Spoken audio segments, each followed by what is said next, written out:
It is truly a great day. In fact, somebody just mentioned about the fact that there's so many people that are here. Normally you have these types of groundbreakings and you normally don't have that many that turn out. But this is a very, very special occasion.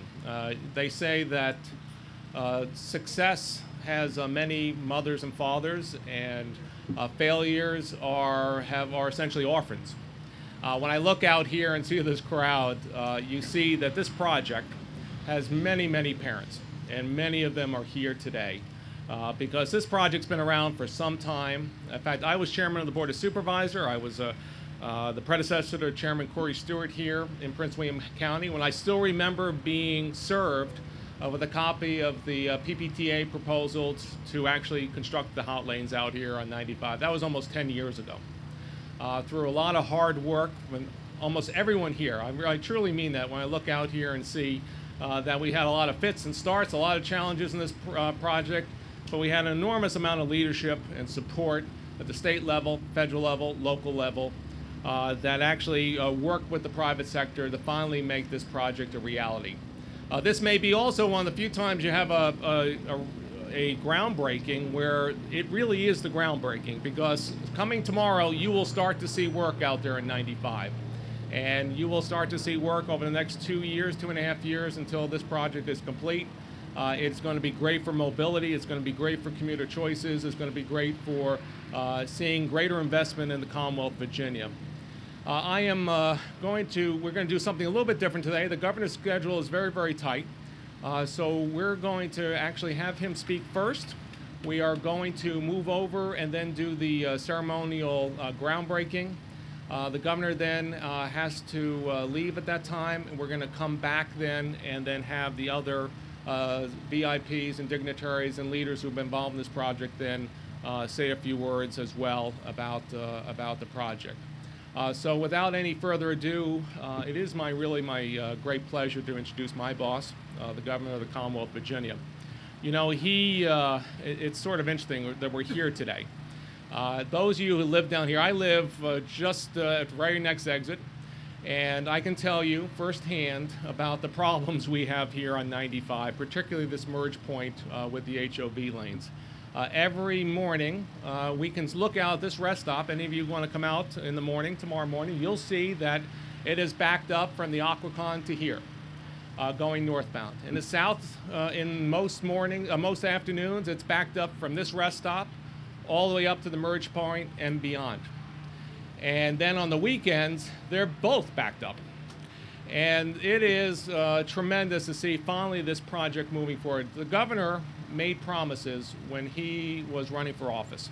One of them, I will give him, obviously, and all of us, a great deal of, we got to remember that he promised to reopen the rest stops. This was one of the rest stops the governor reopened and fulfilled his campaign promise.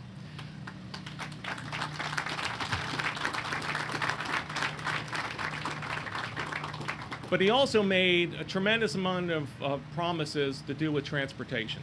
I know because I have it taped up behind my computer, and I follow it, and it is essentially my Bible in getting things done. And one of the elements in those promises were getting this project at the time that was completely stymied, that was not moving forward. He said that we have to move this project forward. And so we worked under his leadership to make and finally come up with a project that was acceptable, that we could get going. We had to do a lot of different things to get here with a lot of efforts and support from so many of the people here. But this is about a governor who made promises, who saw that this is important to this region and ended up fulfilling it. Governor Bob McDonnell is the 71st governor of the Commonwealth of Virginia. He's a member of the House of Delegates. He has served as the Attorney General. And he is a politician who truly makes promises, and promises made and promises kept. And all I got to say is, ladies and gentlemen, please welcome His Excellency, the 71st Governor of the Commonwealth of Virginia, Bob McDonnell.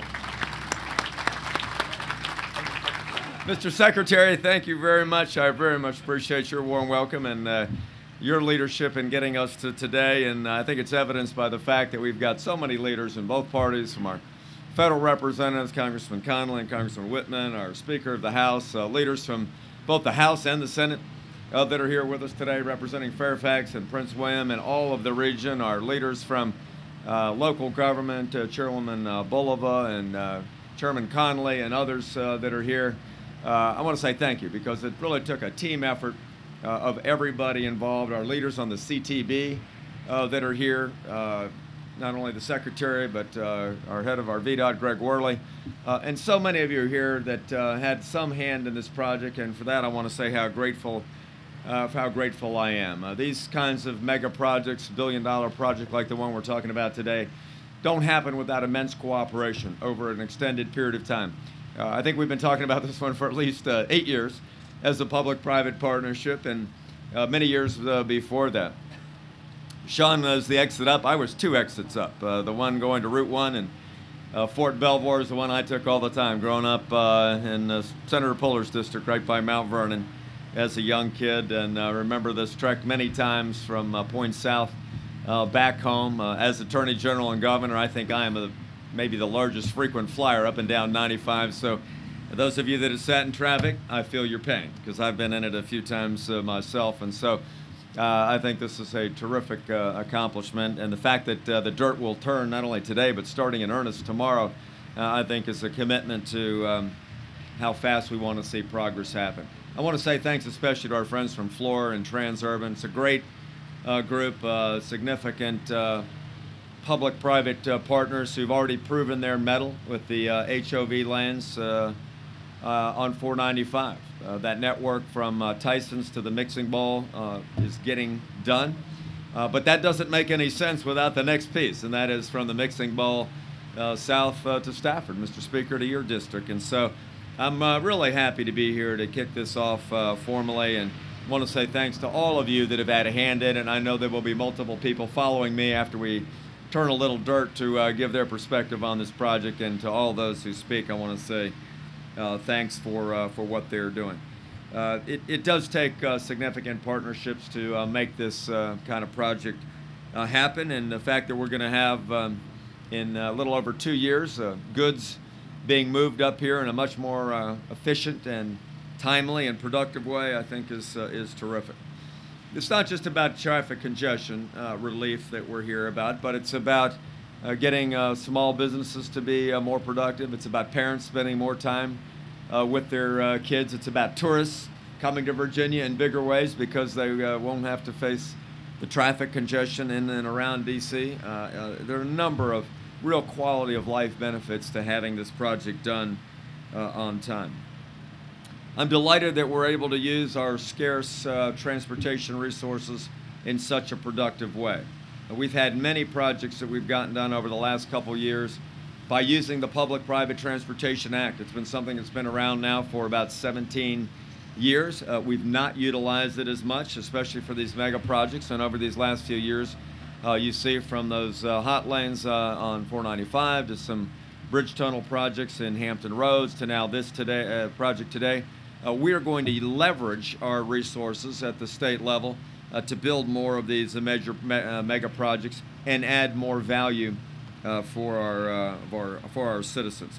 The Commonwealth's investing about $71 million in this project, but the private sector is coming up with most of the remaining $800 million that it takes to get this project done. It's about 29 miles from the Mixing Bowl south to Staffordville, to Stafford, to Garrisonville, I guess is actually the right.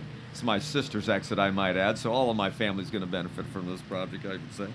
But there's a lot of positive things that will come out of this, and I want to say, Greg, your office and that new office of the PPTA that we put together a couple of years ago is now reaping a lot of dividends because of all the new PPTA projects that we've been able to put together.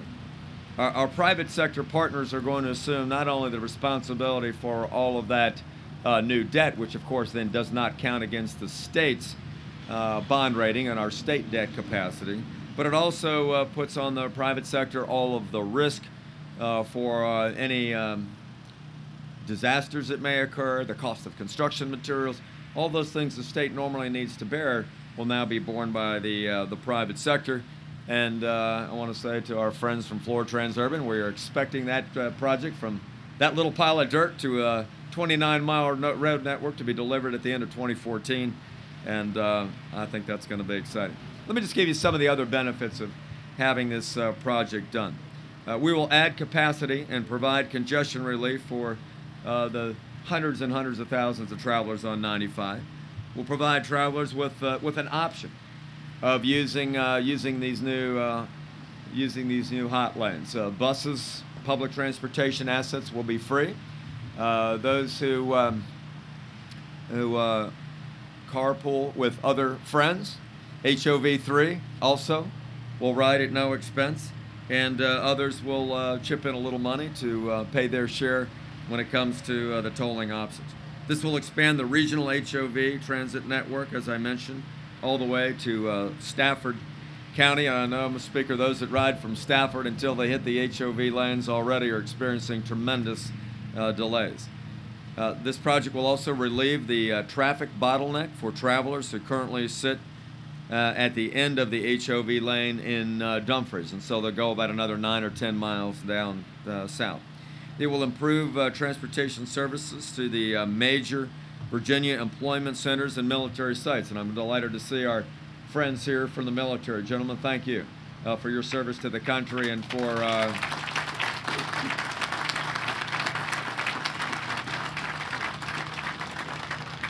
what you do to lead other men and women in uniform, and getting them to work a little faster so they can train a little harder, I think will be good as well.